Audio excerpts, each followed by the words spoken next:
안녕하세요. 한재훈입니다. 논어 제1편 10장 강의를 시작하도록 하겠습니다. 10장은 내용이 길어서 두 개로 나누었는데요. 우선 첫 번째 내용은 이렇습니다. 자금이 문어 자공할 부자 지어 시방야 하사 필문 기정하시나니 구지어와 억여지어와 이랬습니다. 우선 이 질문을 하고 있는 사람은 자금이라는 사람인데 이 자금이 자공에게 질문을 했습니다. 이 자공이라는 제자는 우리가 논어를 읽으면서 주목해야 할 제자 가운데 한 사람입니다. 공자 제자들 중에 언변이 가장 뛰어났고 머리가 가장 명석했던 제자 가운데 한 사람입니다. 그리고 이 자공은 전하는 기록에 따르면 가난한 어린 시절을 보냈는데 나중에 큰 상단을 일구어서 큰 부를 이루었다고도 전해지고 그 상단을 운영을 하면서 이제 형성한 네트워크를 이용해서 공자가 여러 나라를 돌아다니실 적에 이제 그런 인적, 물적 지원을 선생님 공자에게 이제 제공했던 그런 제자들로 알려져 있고 이제 제자로 알려져 있고 저 뒤에 가면 그 당시 사람들이 공자보다도 자공이 더 뛰어난 거 아닌가라고 평가했던 제자이기도 합니다. 그래서 이제 아주 유명한 제자고 그런데 공자께서 돌아가신 후에 그 학당에서 제자들이 상을 치르는데 부모님이 아버지가 돌아가시면 이제 자식이 3년상을 치르면서 3년 동안 상복을 입게 되는데 스승이 돌아가시면 상복을 입을 수는 없습니다. 스승에게 입는 상복은 없습니다. 상복은 없는데 마치 자신들에게는 아버지와 같은 분이었기 때문에 제자들이 그냥 그렇게 흩어질 수가 없어서 학당에 모여서 3년 상을 치릅니다. 그런데 상복은 입지 않고 마음으로만 상을 치렀지요. 그것을 심상이라고 합니다. 마음으로 치르는 상. 그 심상을 정확하게 아버지 상에 자식들이 상을 치르듯이 심상을 치르고 3년 상이 끝나는 날 제자들은 다 학당에 모여서 함께 곡을 하고 헤어집니다.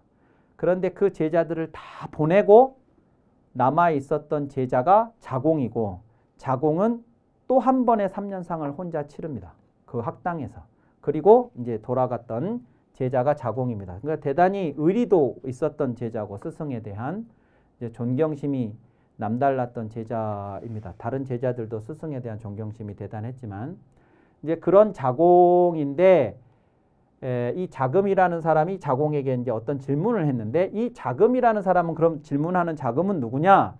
그러면 설이 두 가지가 있는데 하나는 공자의 제자 가운데 한 사람인데 자공보다 한참 어린 후배 제자라서 선배인 자공에게 이런 질문을 했다. 이렇게 해석하는 설이 하나가 있고 또 하나의 설은 이 사람이 자금이 자공의 제자라는 설도 있습니다. 그러니까 이제 자기 선생님에게 질문을 한 셈이 되죠. 공자는 할아버지 선생님이 되는 거고 이제 스승의 스승이 되는 셈이고 이제 그래서 두 가지 설이 다 있는데 어떤 설이 정확한지는 알 수 없고 이제 두 가지 설이 같이 전해지고 있습니다.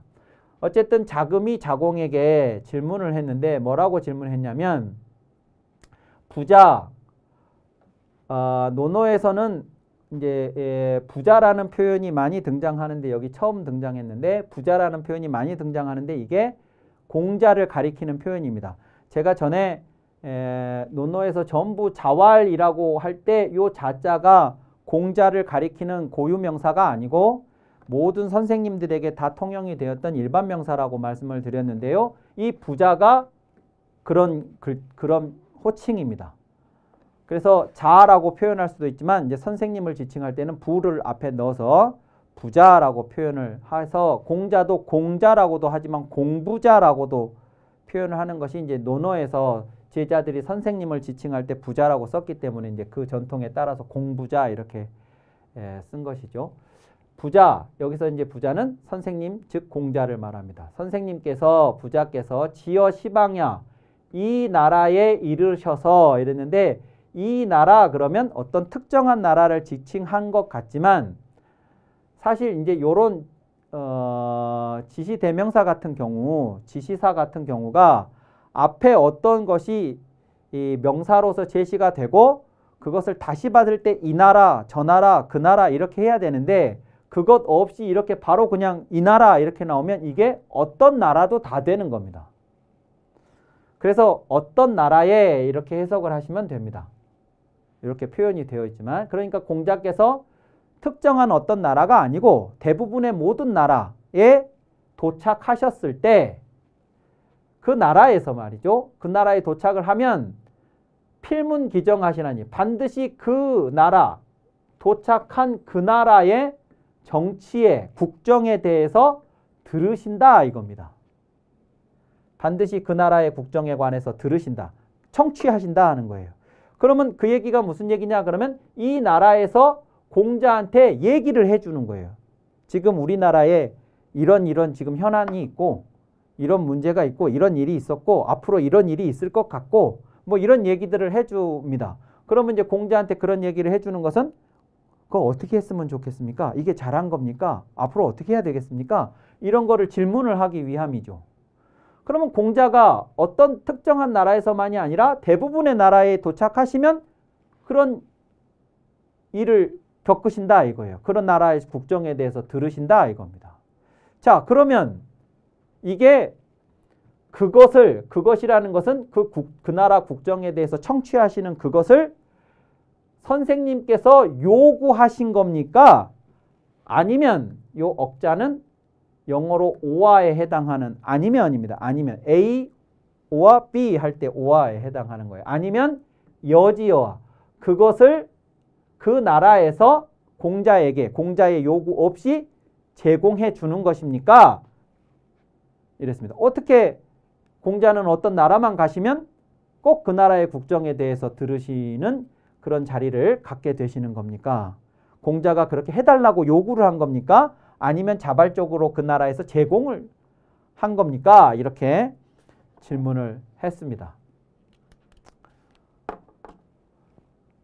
그러자 자공이 그 질문에 대해서 이제 이렇게 얘기했죠. 부자는 온양 공검양이 득지시니 부자지 구지하는 기저 이호인지 구지여 인저 이랬습니다.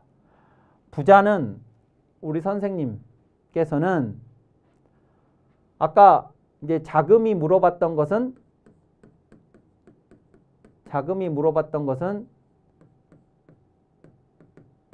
구지인가 아니면 여지인가 이거죠. 그러니까 구지는 공자가 그 나라에 요구한 거라면 여지는 그 나라가 공자한테 제공한 겁니다. 근데 자공은 뭐라고 했냐면 득지라고 했습니다. 얻은 거다. 우리 선생님은 얻으셨다. 이랬어요. 구지, 여지가 아니고 득지라고 받은 거죠. 이게 대단히 묘한 표현입니다. 그러니까 얻기는 그런 그 기회, 그런 자리를 얻기는 얻으셨는데 구지나 여지라는 방식이 아니고 과정이 아니고 온양 공검양 함으로써 그것을 얻으셨으니 이렇게 했어요. 그러니까 이제 요 다섯 가지를 우리 선생님은 가지고 계셨기에 그것을 얻게 되신 거다 이런 겁니다. 첫 번째가 뭐냐면 따뜻함입니다. 공자를 묘사하는 표현 중에 따뜻하다는 게 몇 번 나옵니다. 논어에. 그리고 여기서도 지금 5가지 공자의 덕목을 얘기를 하는데 자공이 따뜻함을 제일 첫 번째로 이야기를 했습니다. 우리 선생님은 따뜻함이 있으셨고 두 번째가 따뜻함에 이어서 진솔함. 요 양자는 여기서는 진솔함이라는 뜻이고 공자는 공손함. 그리고 이 검자는 검소하다는 검자인데 절제입니다. 절제. 그리고 5번째가 겸양입니다. 겸양. 그러니까 우선 사람들에게 비춰지는 우리 선생님의 모습은 따뜻함, 진솔함, 공손함, 절제함, 그리고 겸양함. 이 모습이 있어서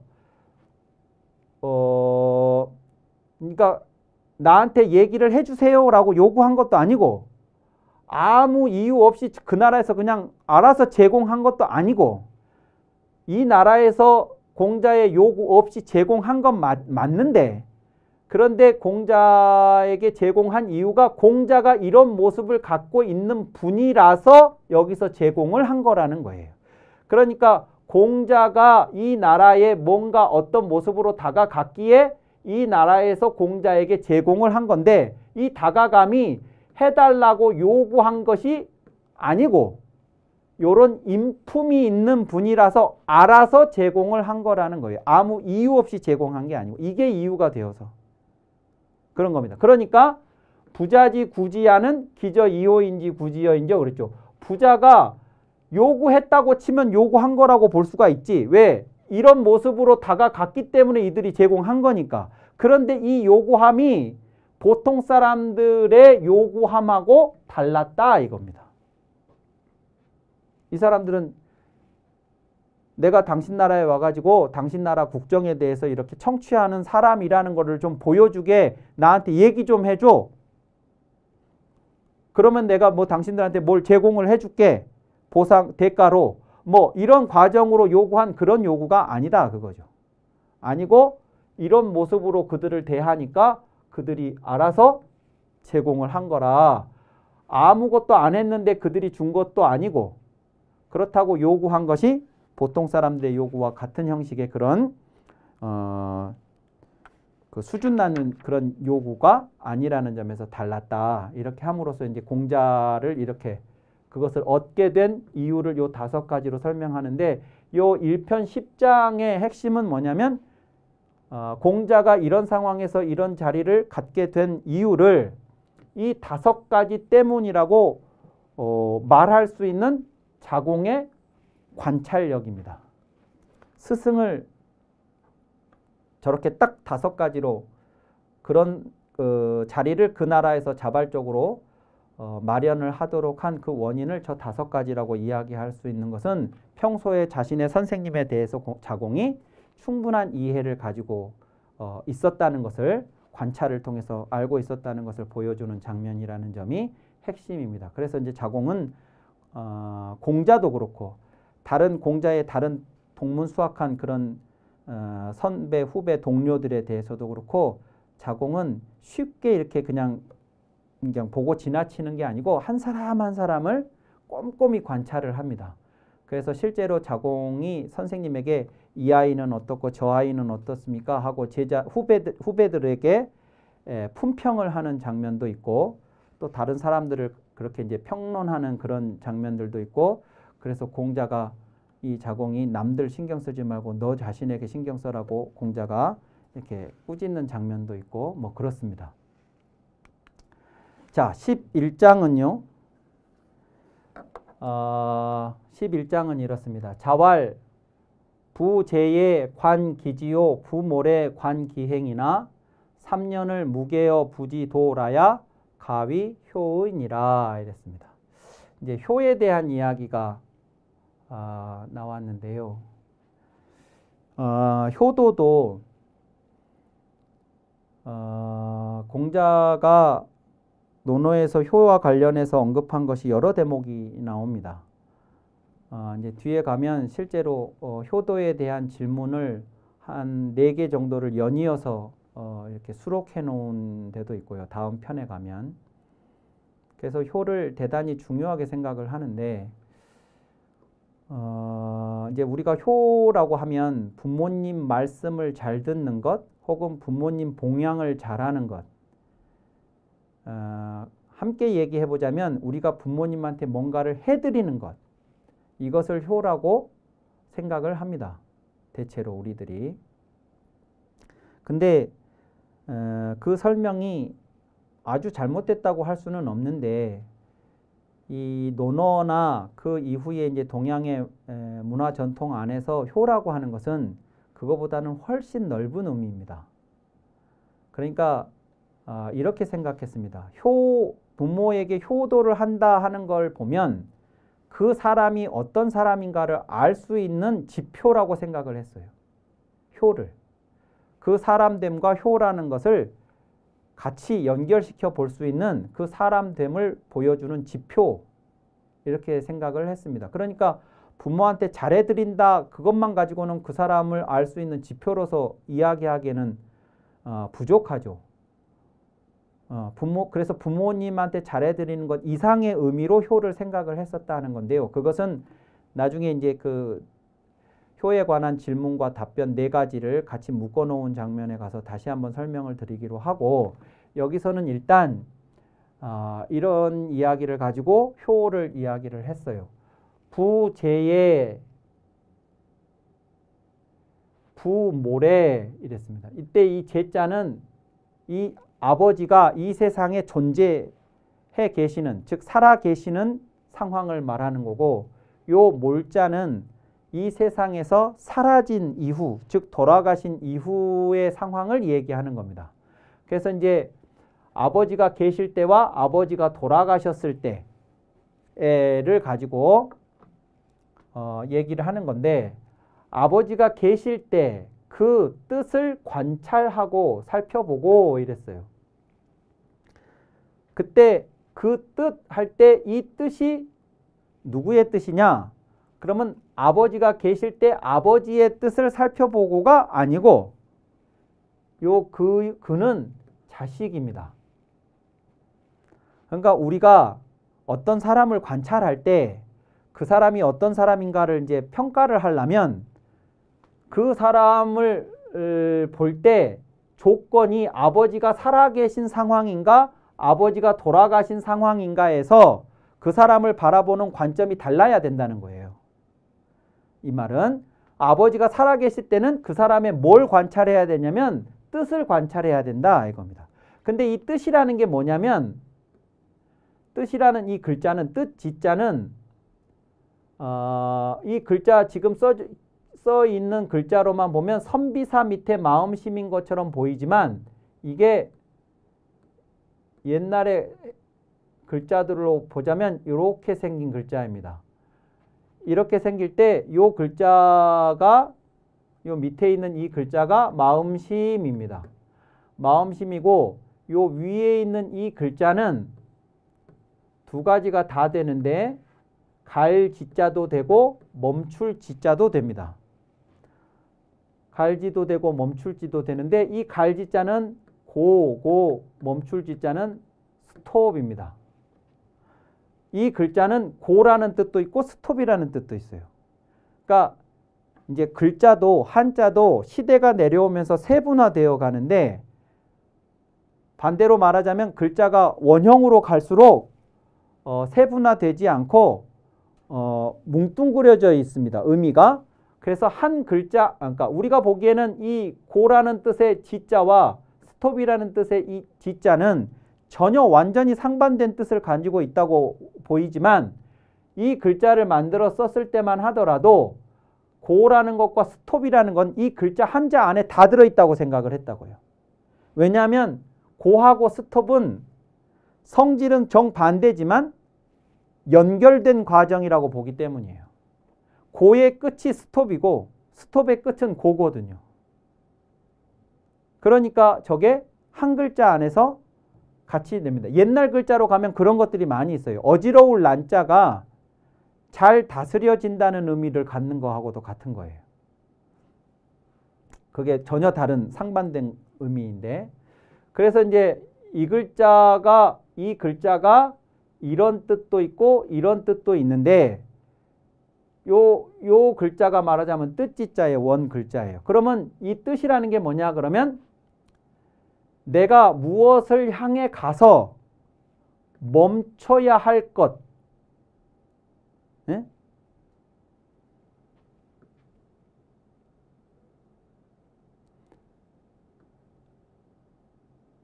거기에 골프공이에요. 이거를 탁 쳐요. 칠 때 목표가 여기예요. 여기. 그러면 이거를 치면 얘가 여기를 가겠죠. 가는데 여기를 지나가면 안 돼요.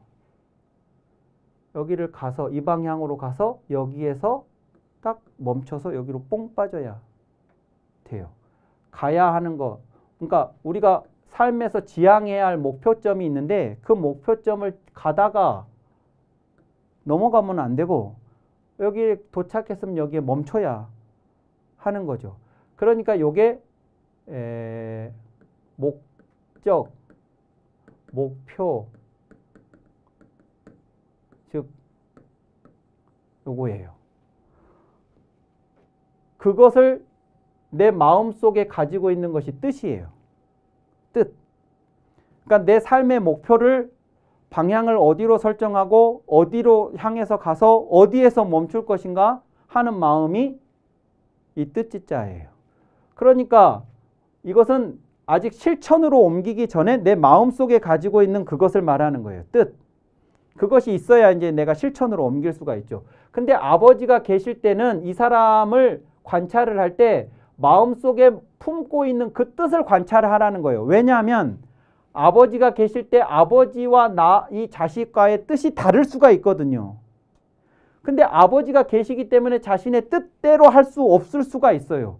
그러니까 이 사람 행동은 아직은 아버지에 맞춰서 행동을 할 수 있겠지요? 그러니까 그 행동만 보고 이 사람이 그런 사람이라고 판단하면 안 된다는 거예요.